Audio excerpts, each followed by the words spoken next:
Learning today is easier than ever before है भनेको अहिलेको समयमा पढ्न र लेख्न बुझ्न जति सजिलो पहिला कहिले पनि थिएन. So you can use AI tools to make your learning super easy. So let me tell you how है त.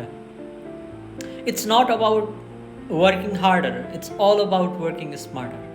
सो तपाईँले AI tools like ChatGPT, Gemini, Grok AI, DeepSeek जस्ता एआई टुल्सहरूलाई कसरी युज गर्न सक्नुहुन्छ पढ्ने कुरामा, सिक्ने कुरामा भन्ने कुरा म तपाईँलाई टिप्स दिन्छु है त.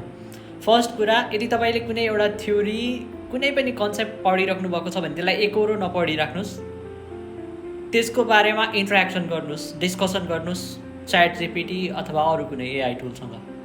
जस्तो तपाईँले हेसनबर्ग प्रिन्सिपल केमिस्ट्रीमा पढिराख्नु भएको छ भने त्यो डेफिनेसन मात्रै रटेर नबस्नुहोस्.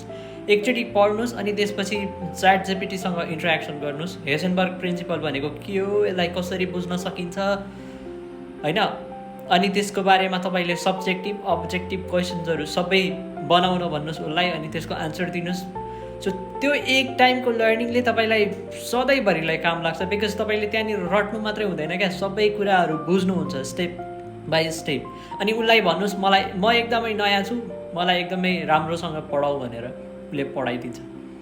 अनि यदि तपाईँलाई कुनै एउटा एस्से लेख्नु छ भने होइन, एस्सेको फर्मेट मलाई बनाइदिए भन्नुहोस्, उसले एस्सेको फर्मेट बनाइदिन्छ. तपाईँले एस्से लेख्नुहोस् अनि उसलाई भन्नुहोस् मैले यो एस्से यो क्वेसनको बेसिसमा गरेँ, यसलाई आउट अफ 10 स्कोर देऊ भनेर भन्नुहोस्, उसले स्कोर दिन्छ. तपाईँको ट्युटरको काम गर्छ मजाले.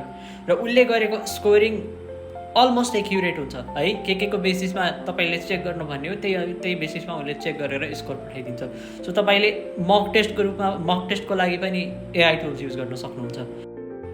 फर्दर मोर तपाईँलाई यदि कुनै कम्प्लेक्स लागिरहेछ कन्सेप्ट भने होइन, अनि त्यसलाई के भन्छ त्यसको भोक्याबुलरी अलिक कम्प्लेक्स छ, नेपालीमा ट्रान्सलेट गरेर बुझाइदियो भने अहिलेसम्म मैले युज गरेकोमा चाहिँ च्याट जिपिटीले जति राम्रो नेपाली ट्रान्सलेसन अरू टुलहरूले कम गरेको लाग्छ, मलाई लाग्छ है.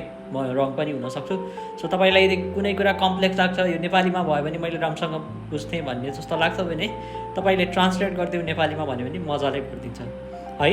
अनि अलवेज बी क्युरियस के, मतलब योभन्दा नेक्स्ट कुरा के हुनसक्छ अथवा त्यही कुरालाई मैले अझै डिफ्रेन्ट एङ्गलबाट कसरी गर्न सक्छु, कसरी बुझ्न सक्छु होइन. अनि यसमा के एउटा न्युमोनिक्स इन्ट्रेस्टिङ न्युमोनिक्स बनाइदिए नेपालीमै भन्यो भने पनि उसले मजाले न्युमोनिक्स पनि बनाइदिन्छ. So always be curious.